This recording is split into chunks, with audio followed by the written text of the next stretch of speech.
Our next speaker is our final speaker of the day.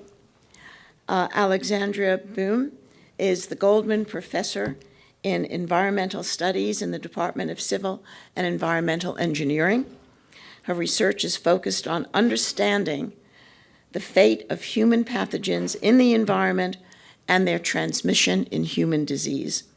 She designed and implemented neighborhood sewer surveillance assays for COVID virus levels, and the title of her talk is appropriately Wastewater Monitoring for Pandemic Preparedness.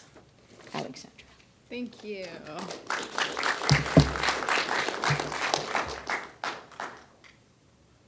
All right, so I am the last speaker, so hopefully I can be entertaining for everybody. Let me make sure I can get my mouse over here. Okay, so when I gave my title a long time ago, I wasn't sure exactly what to focus on, but today I'll probably be focusing mostly on avian influenza. And I want to acknowledge all the people who have contributed to this work. There's a very large team of people, both at Stanford as well as Emory University, and then also we partner with Verily for some of our prospective, they've contracted lab to do some of our measurements for us. So today I'm going to give you a brief introduction to wastewater monitoring, talk a little bit about where you can find viruses in wastewater, and then talk more specifically about influenza A and provide evidence, which we generated here at Stanford, that you can use wastewater for monitoring influenza A infections in the community. And then we'll talk specifically about avian influenza and then scaling for new threats using wastewater.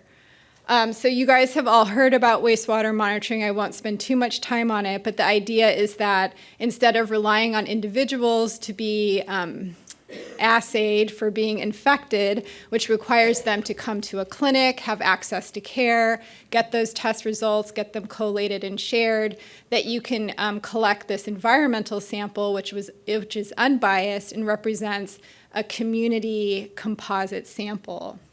So anything that goes down your drain, sputum, skin cells, feces, urine, they can all contain remnants of infectious disease targets, and those can end up in wastewater. And so the idea is that you have this huge composite sample of all these excretions from everybody in the community that you can look at to see what is circulating in the community. You can collect wastewater from wastewater treatment plants, like shown here are sewer sheds where all the sewage from that area goes to one plant. You can collect it at a sub-sewer shed level. This is a map of Stanford where we were collecting for a long time from a certain segment of the university. And then this is a map of a school where we were working in Menlo Park at one time, where you can collect samples from like a manhole right outside of a building. So in the work I'll be talking about, we will be focused on the wastewater treatment plant scale. So where are the viruses in wastewater? Have you guys ever seen a wastewater sample? It looks like this. It's stinky and brown and full of stuff. And it's actually a heterogeneous sample that contains liquids and solids. And solids we define as particles that are greater than 0.2 micrometers in diameter.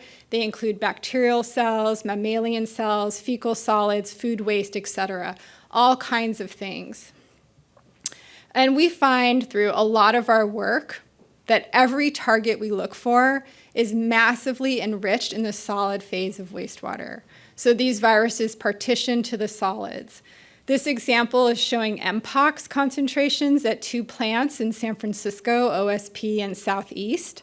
And the symbols at the top are from the solid phase, and at the bottom are from the liquid phase. And the units are copies per gram or mil of wastewater. So a mil of water weighs about a gram. I'm sure you know that.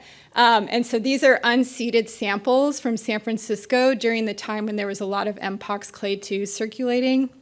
So these are just natural environmental samples. And you can see that the solid phase had about 3 orders of magnitude higher on a per mass basis. And we find this is true for all the viruses that we look at. So we always target the solid phase of wastewater for our work. So using the solid phase of wastewater, we have generated tens of dozens of papers showing that measurements scale in wastewater viruses scale with community occurrence of disease. So here are some examples of our work on mpox. We've worked with all these different human respiratory viruses, showing their concentrations in wastewater scale with disease incidence. We've worked on HIV in wastewater solids, and we've shown that, and Mary is here, who's a co-author on that paper, where we've shown that we can detect more HIV nucleic acids in areas where there's more incidence of HIV and people living with HIV. And then, of course, we've worked with variants and with SARS-CoV-2 and worked with CDC on that. So our measurement methods I briefly want to go over is we get a sample, we dewater it, we take the solids and we resuspend them in a buffer. We then extract the nucleic acids using robotics, and then we use digital droplet PCR to detect whatever we're interested in. Our methods for this are publicly available. They're on protocols.io, for example. So now I'm going to talk about influenza A. So we did this work in 2022 on campus at Stanford and at University of Michigan, where we measured influenza A concentrations in wastewater, and we report the concentrations in these top graphs. So these are the data from Ann Arbor in Michigan, and at Stanford, units are copies per gram of wastewater solids. And these are the very first quantitative measurements ever done of influenza A RNA in wastewater. And this was just 2 years ago.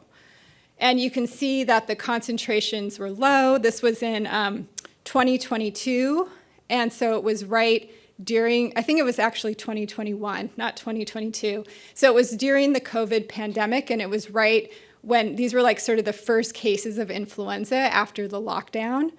And on the bottom are the incidence rates measured on campus through special efforts to document influenza during the pandemic. So I don't have statistics here, but you can clearly see that the wastewater lines up really well with the incidence rates on campus.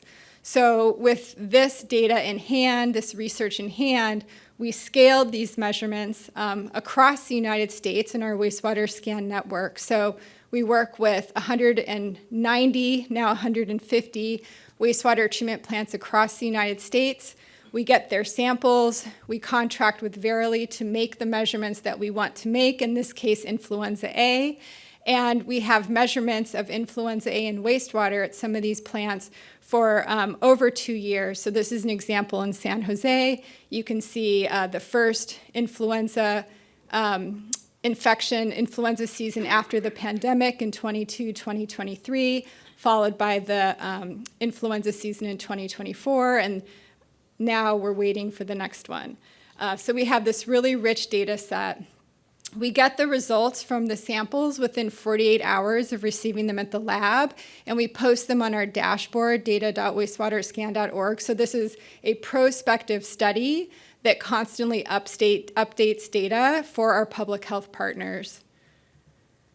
We've shown that influenza A in wastewater across the United States scales with positivity rate, with hospitalization rate. So we've also shown how it can be used to define the onset, peak, and offset of influenza season. And our public health partners have found that these data are useful for vaccination campaigns and other public health measures to protect the community and inform them of potential infection with influenza. So we've also looked at subtypes of influenza, and that's come up a lot today. For those of you who study influenza, that is important to know the subtype to inform vaccine effectiveness and so on, and disease severity in some cases. So we've also done work showing that we can detect different subtypes of influenza A, also using digital PCR. So these are some data from San Jose wastewater treatment plant from, I guess this is 2 influenza seasons ago, where gray is the M gene, which is present in all influenza. The green is the N2 marker. The blue is the H3 marker. And then we have the H1 and then the N1 marker, which we did not detect at all. And this particular season, it was known from clinical samples that H3N2 was the most common subtype circulating, and that also is reflected in the wastewater. So this showed us that we could actually look for subtypes in the wastewater. and the results matched with what was found in clinical samples. At this time, we had detected an assay for H5, and we asked our public health partners, would you guys like this data? And they said, no, please do not measure H5. So we said, okay, we have other things to do. So now, switching to avian influenza, what we noticed with our prospective monitoring is that there was something really strange going on with influenza A RNA levels in wastewater in the spring of 2024. So here's the data to show you. So these are the data from 2023 to 2024. And the black line shows the national average of influenza A RNA in wastewater. So you can see it comes up, it peaks around Christmas time, and then decreases, which is typical of like influenza season. But then you can see that we saw these really weird things happening in Amarillo, Texas at the time. This is real-time data coming in where we were detecting concentrations in the wastewater that were much higher than anything we had ever measured and were occurring in the spring after influenza season.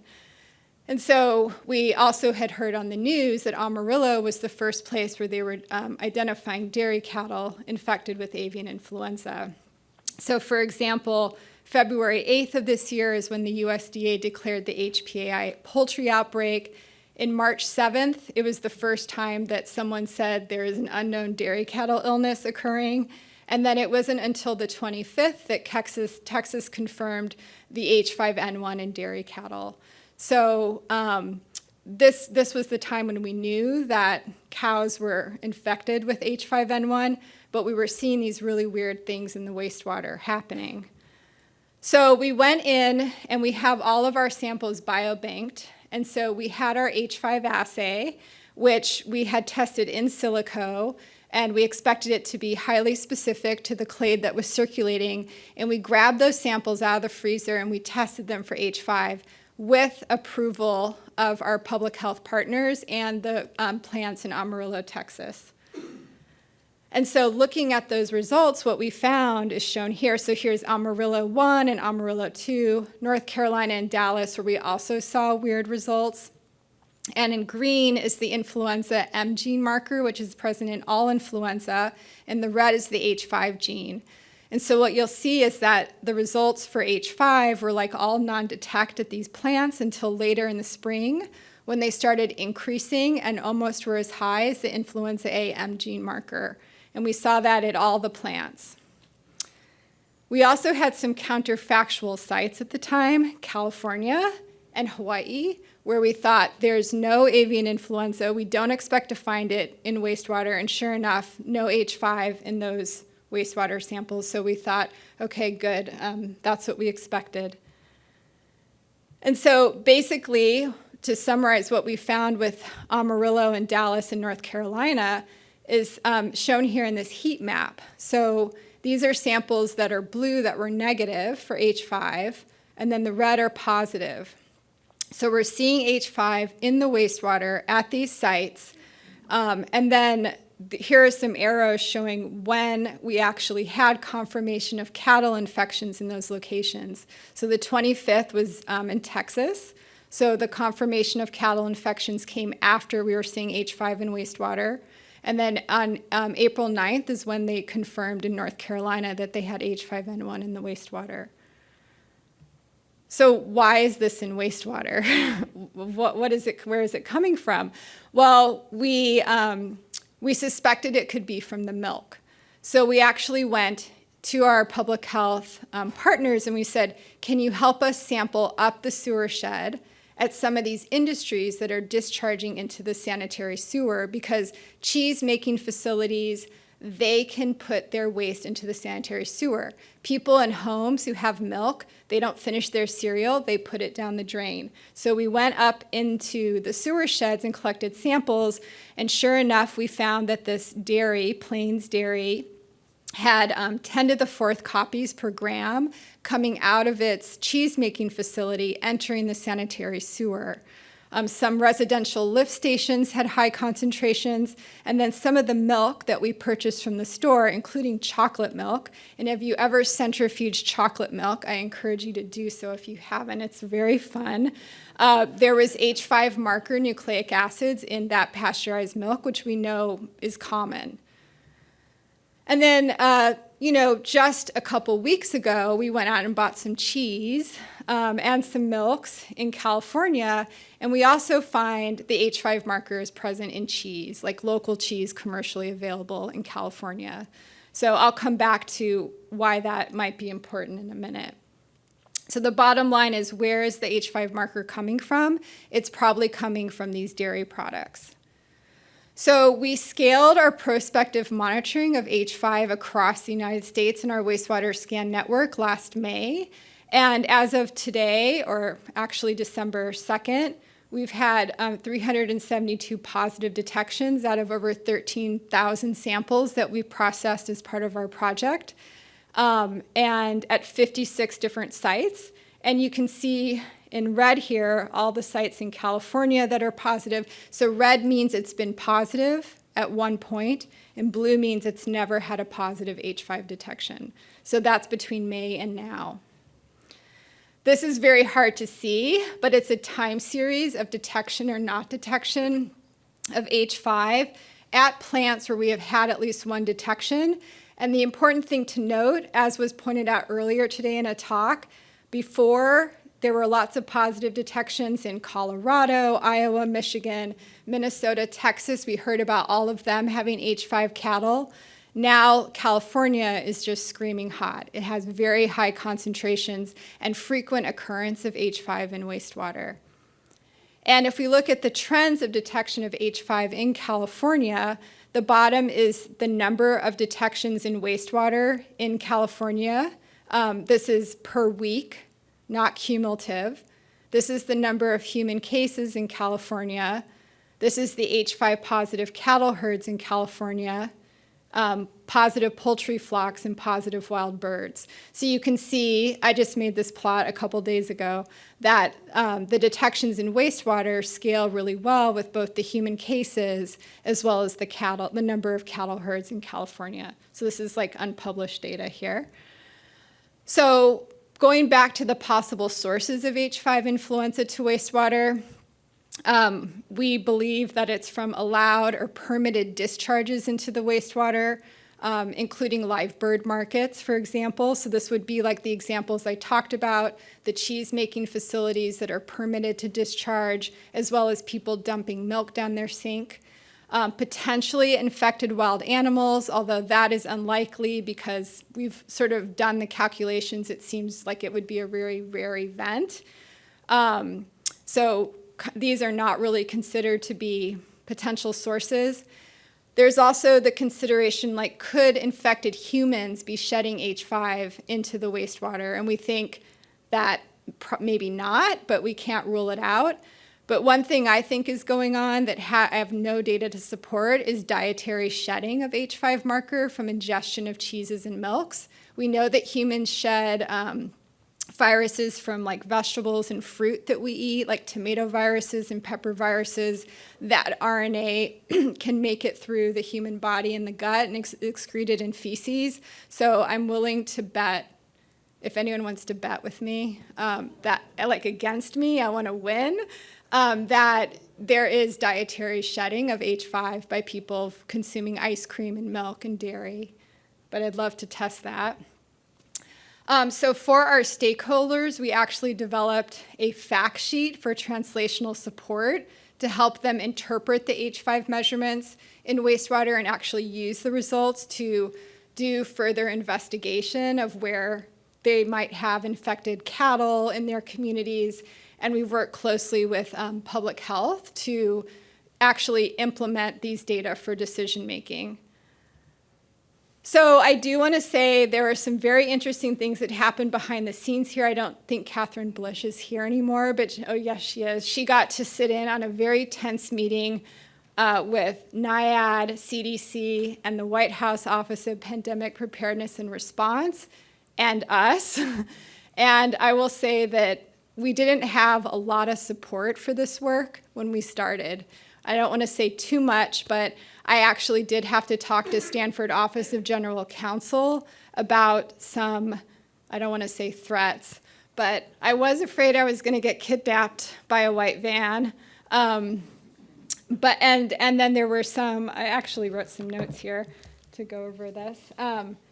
There were issues with select agents. So H5N1 is a select agent. So there had to be this decision, which you guys might remember, where they delisted it for a little bit. So that allowed us to actually do this work.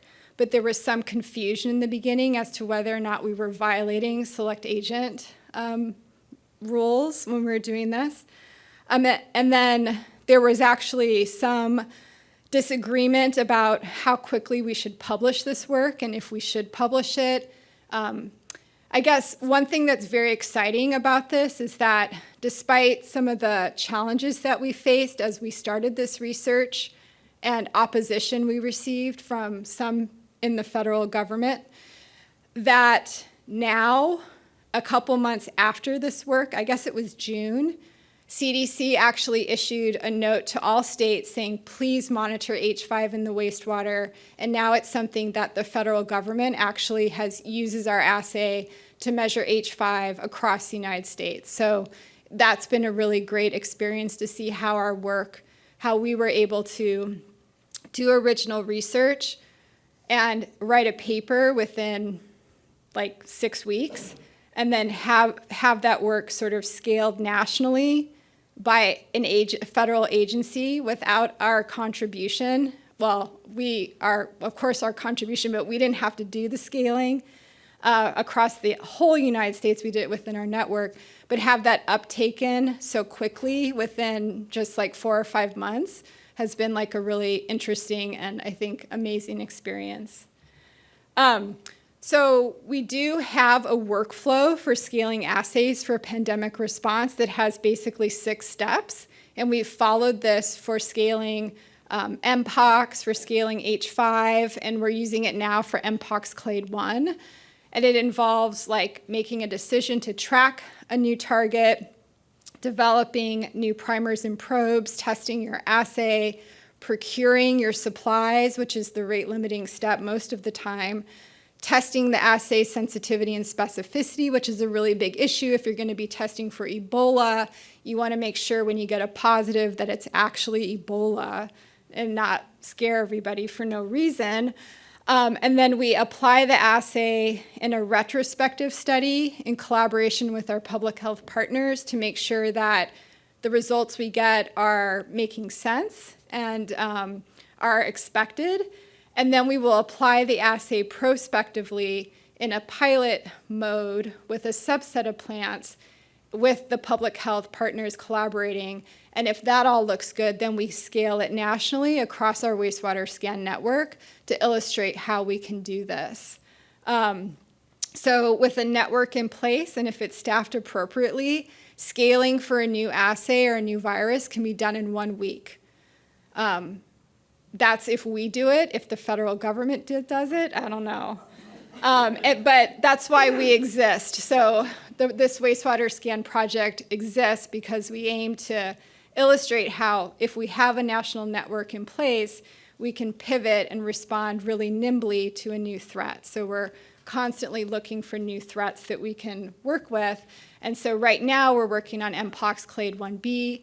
We're in the last step of our scaling process where we've deployed the assay in a set of pilot sites across the Bay Area. We've been working prospectively for almost 2 weeks, and we will be scaling that assay nationally probably in a week or 2. So that's what we've been up to. So thank you for your time, and I'm happy to answer questions. I went to the live bird farm where they had the positive avian influenza chicken in San Francisco. Has anyone been there? It's got thousands of live birds in it. Yeah. Thank you.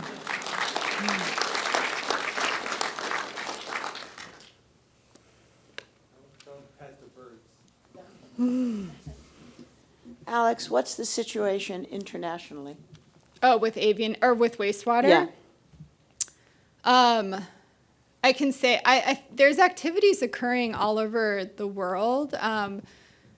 In European countries, a select group of them have really active wastewater surveillance programs. I know in the UK they actually sunset their program a while ago, but like Switzerland and Finland, and so the EU. The sun better rise again soon. There's efforts in Africa, I think in South America, in Latin America, Asia. What's going to coordinate all of this? Not me. I'm not sure. I mean, I think the problem with coordinate. I think there could be coordination on some levels, such as, if we validate and create an assay, then somebody in South Africa doesn't have to do it also. Yes. So that's the that point. kind of thing can be coordinated, but I think locally the concerns about privacy and public health, what they need to like make decisions might vary quite a bit. So they actually like the way that it's implemented or where things are sampled could vary quite a bit. Mm-hmm. But in that vein, we put all of our assays in the open access and open domain. So. Because ultimately, we're going to need a communication network if we're going to work globally Yes. to keep a pandemic down. And so, I mean, it's fine having a patchwork quilt as long as the quilt is, eider down and not H5N1. So I think it's really important that some international agency Yeah, respond to this. I think there are some efforts at the WHO and International Water Association to do that, but I think it's slow and tricky. But yeah, I think there are efforts to do so. Yeah. So do you think it is possible and or practical for wastewater analysis to discriminate between dietary shedding and unreported actual infections in a population? Possibly, because I suspect that, well, no. Maybe. I mean, so I think that it could not discern between because when we see sporadic detection of influenza in wastewater, like a single case or a few cases could give rise to the same concentrations as dietary shedding, I think. I guess I was thinking if there was actually an outbreak that we would see, like with influenza A, a really steep increasing trend in higher levels that persisted. And that would indicate like a community spread, looking at the trend. But if you had dietary shedding, it would be pretty much constant or non-existent depending on the amount of H5 marker available commercially. For the pepper virus, PMMOV, and the brown rugose tomato virus, which we've measured in wastewater, it is very constant. It's from dietary shedding. It does not change. It's like very, very high, but it doesn't change. So there might be some patterns that could help us discern between the two, but genetically or like using sequencing, I'm not sure. Because a constant presence from dietary shedding would imply that the prevalence in the dairy cattle is pretty constant, wouldn't it? Right, and I don't know that that's the case, and that it's constantly available through the commercial food chain. So you're going to have a tough time getting a person to take you up on that bet. Well. So, sorry. No, go ahead. So, following up on that, your assay is sampling a subset of the nucleic acid, and so I guess, right, it's not sampling. So the question is whether the pasteurized dietary contamination, the genomic or transcriptomic representation is the same as when coming from infectious particles. Is there a way? I mean, the data I've seen so far, and someone else is probably better suited to answer this question, is that I think that the genetic diversity between human infections and cow infections or bird infections is not like, it's not like one group is human and one group, like if you sequence all the virus that you could tell, like this is from cow and therefore not human and this is human. It was Is a that, question of whether the whole genome is represented or whether there's subsets of the genome represented. yeah, I'm not sure. What happens with live bird markets or poultry farms with outbreaks? Do you detect those? Yeah, so And- that's a good question. So for this particular live bird market, there actually were drains inside of the live bird market where they were washing down all the equipment and it was going into the drain, which goes into the sanitary sewer. So in this case, if there were a bird there that was infected and excreting H5N1 in its feces, it could end up in the wastewater. But, you know, as you know, birds get extremely sick when they have this infection and they die quickly. And so I don't know that this could be like a persistent No. source. But could you detect low-path avian influenza, which probably is in the birds? Yeah. And what about the ponds and so on where wild birds might visit? Is there any percolation into the Yeah, sewer good system? question. So most sanitary sewers are separate from stormwater, but there are a few that are connected, like in San Francisco. So when it rains, it is possible that like if there were wild animals excreting feces or other excretions with H5N1 during a rain event, that could get washed into the sewer system and appear in the wastewater.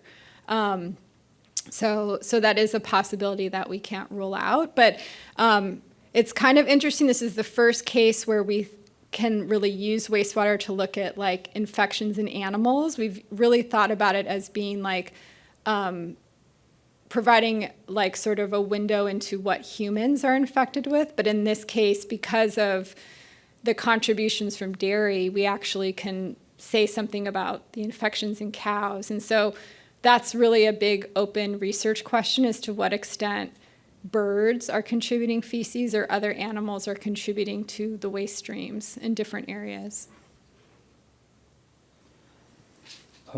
It would be really interesting to, if we could, for instance, do air sampling at big sporting events like this. And do you know any effort that trying to take a look at those samples? And we are working on some air samplers that could potentially really condense some of this, during several hours during a big event. Would you be interested in kind of testing those type of samples? Yeah, I mean, we've worked with air samples before, and the process is pretty similar. And I think that sort of composite sample is interesting, for sure. Back to me then. Yes. Broader than avian flu, you were talking earlier about health equity, and Yeah. my first thought that came to my mind was communities with a lot of household septic systems and how there might be a gap there. Do you see challenges in that regard? Yeah, definitely. I mean, some septic tanks are emptied by trucks that then deliver the material to a wastewater treatment plant. So in that sense, their waste would be included in that sample. But for places where that doesn't occur, there's definitely a gap in sort of understanding community incidence of disease if they're on septic tanks. But I don't really have a solution for that because their waste is kept at the household, right? I'm not one up on the process, but I'm assuming that most places where households are on septic systems, there still is a sanitary sewer system in other parts of the same community. Yeah, sometimes. I mean, more rural areas, maybe not. So there definitely are, like if we were to have about 1/3, I think, of the country, or maybe it's 1/4, is on septic, I think. So they would be omitted. But you're right, like if your neighbor's on septic and you're on the sanitary sewer system, or a small part of the community is on septic, it probably doesn't matter because there is spatial coherence in disease incidence across that small of a spatial scale. So there's not going to be like a different influenza season, you know, in my neighborhood in Palo Alto compared to Mountain View, probably. So I think that's something to consider as well. Yeah, I'm kind of rambling, but it's an interesting thing to think about. Thank you. Thank you for that spectacular talk. I have a couple questions. One is, it was observed previously that if you track Google searches for flu symptoms, you can actually monitor the occurrence of flu in areas. I'm wondering, first of all, have you looked at that and whether your tracking precedes or follows the Google search trace? And the second question is coming back to the question that was asked earlier, second related to this is coming back to the question that was asked earlier, do you think that might be a way of also distinguishing between dietary versus infection? Yeah, if you combined so, it? I mean, the dietary excretion of H5N1, I don't see how a Google search on like incidence of flu would be able, like that's people, I mean, we are assuming that people aren't really getting H5N1 No, right now. I'm thinking the other way, that would help you see which peaks are actually due to infection. Yeah, so we've compared the influenza A measurements in previous influenza seasons to like positivity rates, also like directed studies to measure incidence of flu, like on campus, the athletics Dr. Calvin tests the athletes for influenza when they're sick. He shared his data. We compared it to the Stanford campus wastewater. So we have and we've compared it to hospitalization rates. We haven't used the Google search. Actually, there's a lot of, like, it's very hard to publish that because there's like literature showing it's very biased and that you can't rely on it and stuff. We have access to Epic Cosmos data now, which we can compare to. That's like boring old stuff, to be honest. You can't publish it because we've already shown that it correlates well with traditional metrics of influenza A. I think before now, we have seen influenza in the wastewater, and we've measured H5, and we know all of that is from avian influenza. It's all from like dairy or whatever. But now it's getting tricky because flu season's starting, and we're starting to wait for it. Like onset of influenza is happening now. So in my emails right now are emails from just this morning, San Francisco Public Health. How do I interpret this data? The influenza A is going up. H5 is up. Is this from humans? Is this from dairy? Like, what is going on? And so we also have markers now for H1 and H3 we're measuring prospectively to help disentangle that. But that's going to be tricky right now. This will be an interesting study we'll do after the season's over because we'll have all the data to try to disentangle the contributions to wastewater this influenza season from dairy products versus humans. And also, maybe it will just all meld together and we'll have a new strain of influenza that is both H5 and, infecting humans, and it'll be just a mess. big soup. Yeah. My second question is that you glossed over an amazing story having to do with your interactions with the public health Yes. government folks. Fortunately, at least in that one story, it has a positive outcome. Yes, it does. But without getting you into trouble. Right, because I am getting recorded right now. Because you are getting recorded. Yeah. But without getting you into trouble, are there concerns that you encountered by the public health government folks that you see as legitimate, that we should all understand? Like as concerns about about not testing or not releasing the testing, because it's easy to think about reasons why they would not be legitimate, but were there legitimate concerns that you heard in those discussions? Yeah, thanks for asking that question, because that forces me to not say something negative about somebody somewhere. But I think it's easy to think about like my most recent experience with MPOX clade 1B, where there are concerns about, because there's so few cases or none, that a positive detection would be very hard to interpret and could cause hysteria. And same with something like Ebola. So right now we're dealing with sort of the legitimate concern of like, when do you release versus not release these kinds of data? And what are you ethically bound to do or not do? And that is a very gray area that's been really interesting to straddle. And we don't do it alone because we work really closely with public health. So, you know, we can't keep something a secret. Like the H5 data, when we first had it from Amarillo in North Carolina, they were really keen on getting that data public. They didn't want to be accused of keeping anything secret. But there was no doubt that H5 was in their wastewater. And so they wanted us to publish it. They wanted to do a press release. They wanted it released to the public. They wanted it sort of off their hands, out of their hands. With something like Clade 1b, if we got a positive detection, it would probably be a very low concentration. That would be like, is that really a positive? Is it a false positive? So it would be much harder to interpret, especially with lack of like cases of Clade 1b. So I think there are these concerns about data, open data, and data sharing that are legitimate. And I guess the other legitimate concern is like select agents. You don't want to accidentally do something in the lab that's going to create a problem later. Yeah.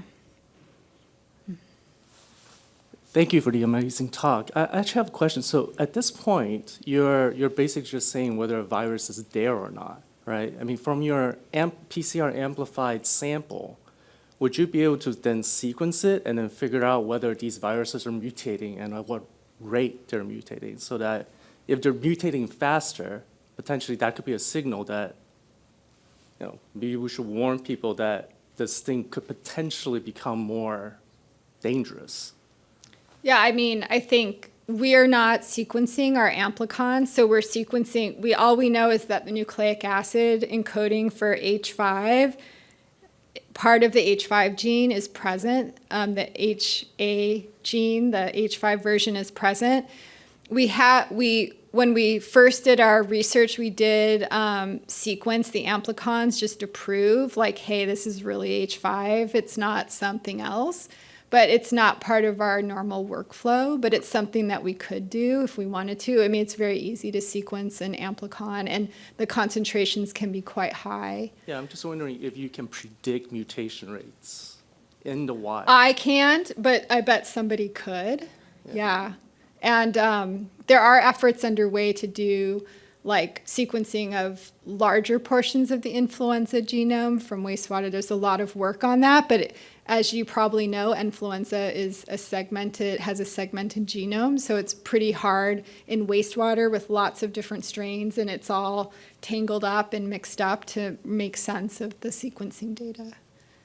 Yeah, and it also mutates so quickly, it's hard to find conserved regions to sequence if you want to use amplicon sequencing.